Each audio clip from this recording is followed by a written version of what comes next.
Hello guys, welcome to the very first episode of Arsenalalysis, the place where we analyze the Arsenal Football Club, the team, the fans, everything that has to do with Arsenal.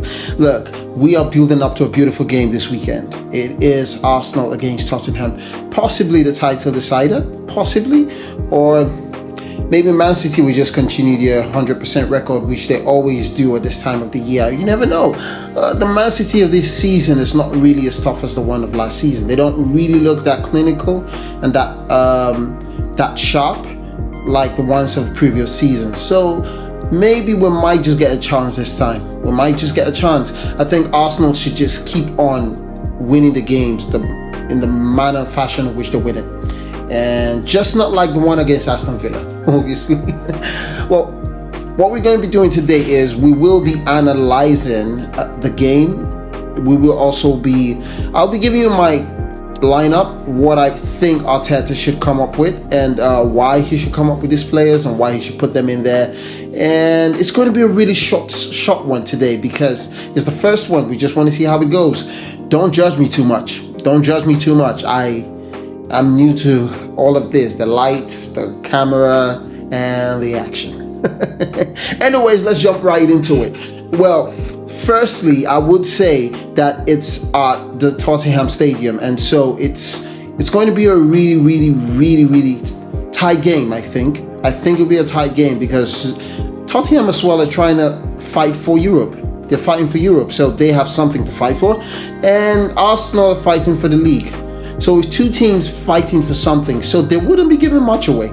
But I still see much goals. Because everyone is an attacking team. You know, Angie loves to play his high line and things like that.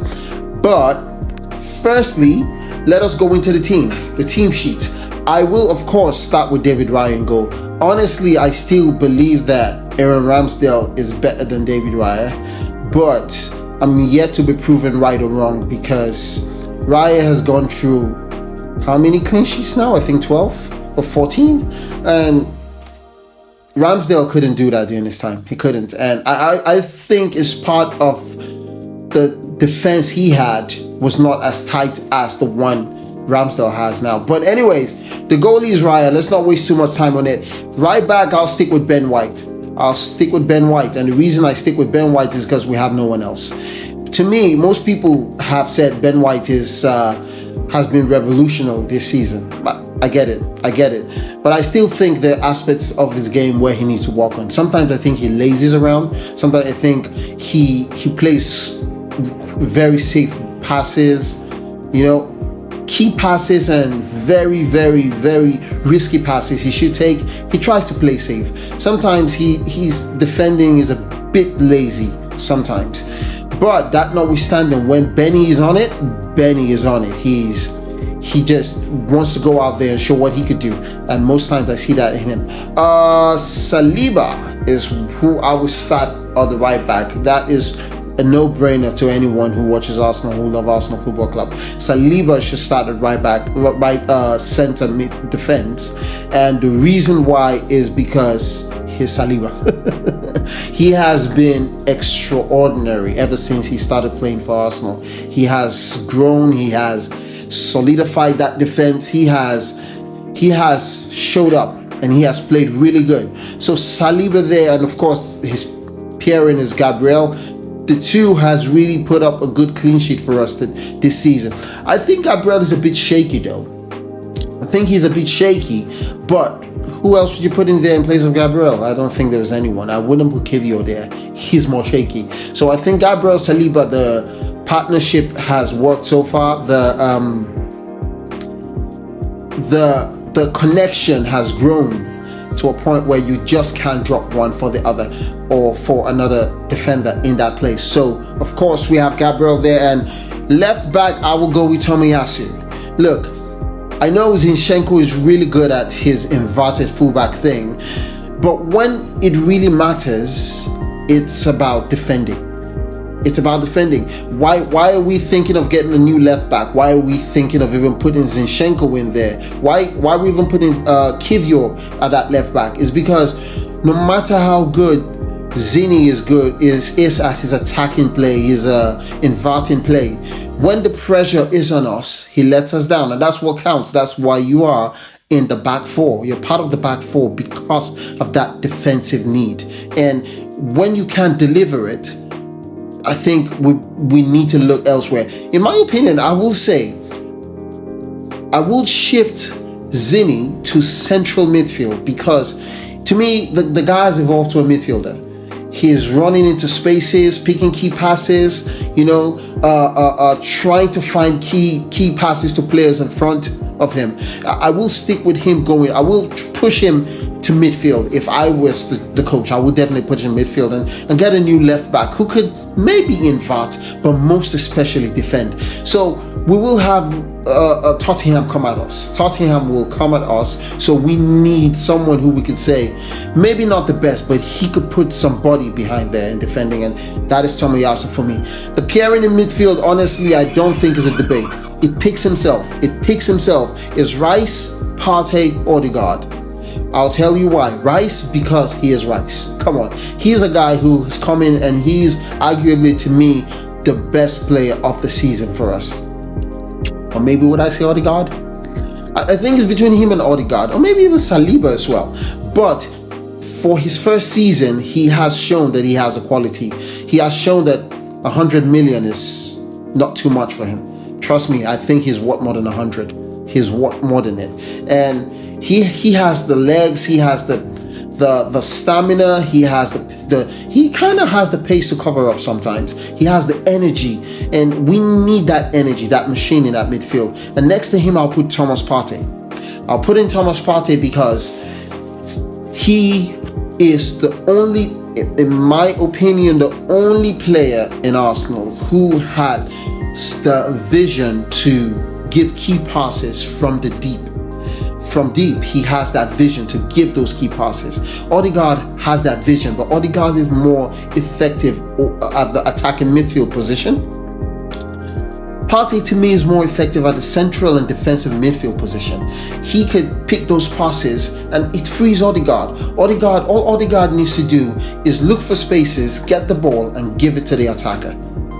Pick his space, get the ball, give it to the attacker.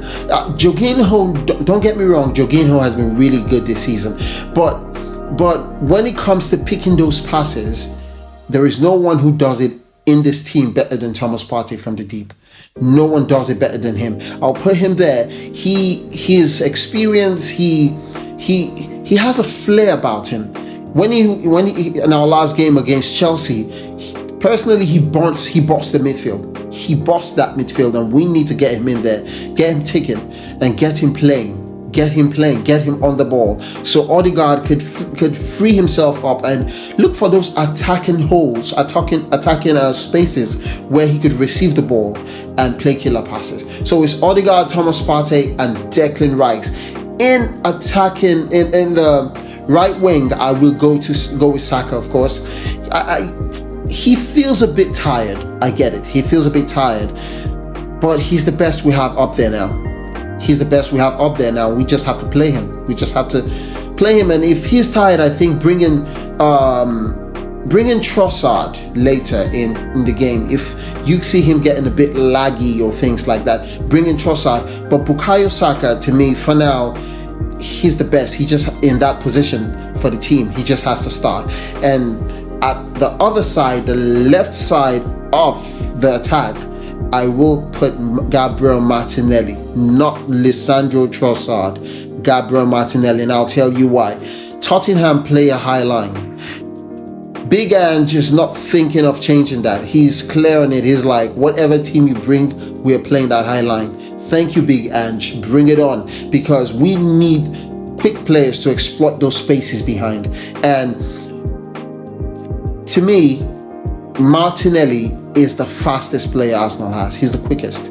Well, you could get a bit of legs from Saka. He could run a bit, but he's not as fast as Martinelli. And if you put Trossard there, technically Trossard is better.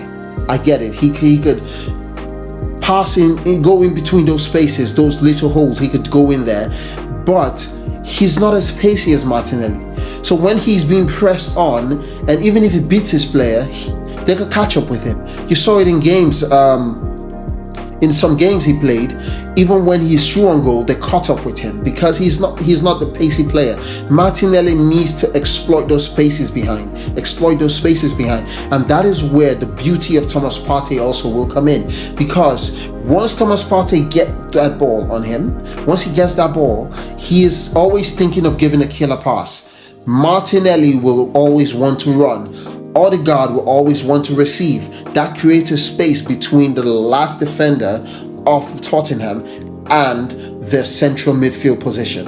Creates a space because Odegaard is dropping, Martinelli is pushing, so there is a space, and that helps Arsenal and Thomas Partey exploit spaces. So Martinelli, to me, will be the key player in that game tomorrow.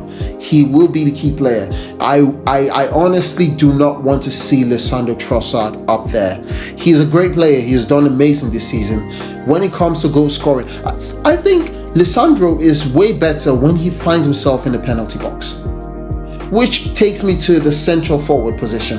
I would have suggested Lisandro, but we need height.